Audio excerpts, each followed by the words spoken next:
Hi friends, என் பேர் மயில்னா. நம்ம பார்க்க போற கதையோட தலைப்பு வந்து மன்னிப்பில் மகிழ்வோம். ஆற்றில் ஒரு துறவி குளித்து கொண்டு இருந்தார். அவரின் மீது வெற்றிலை பாக்கு எச்சிலை துப்பினான் ஒருவன்.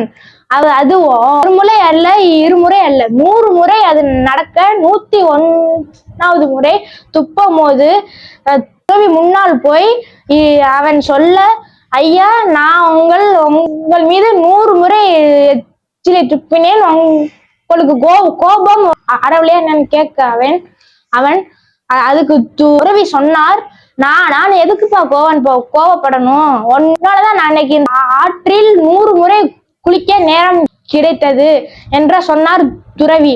அதுக்கு அவன் சொன்னான், உடனே விழுந்து, ஐயா, நம்ம அனுப்பிச்சுக்கோங்க, நான் மிகப்பெரிய தப்பு பண்ணிட்டேன். இதுக்கெல்லாம் காரணம் இந்த ஊர்ல உங்க புகழையும் பெருமையை கெடுக்க இந்த ஊர்லயே ஒரு பெரிய பணக்காரர் தான் அமுச்சு விட்டாருங்க. அவர் நான் அப்படி செஞ்சா 1000 ரூபாய் உனக்கு தருவேன் என்ன சொன்னார் அப்படின்னா அவன். அதுக்கு துறவி அனுப்பி கேட்டார். அவனுக்கு ஒரே ஆச்சரியம், அனுப்பி கேட்கிறார் அப்படின்னா. அதுக்கப்புறம் தான் அவர் சொல்றாரு துறவி, நான் 1000 ரூபாய அடுத்து விட்டேனே, எனக்கு ரொம்ப அர்த்தமாக இருக்கிறது. நான் மட்டும் அப்பொழுது ஆற்றிலிருந்து மேலே வந்து உன்னிடம் கோவப்பட்டு சண்டை போட்டால் உனக்கு அது 1000 ரூபாய்க்கு கிடைத்து விடுமே என்று ஆசைப்பட்டார் துறவி.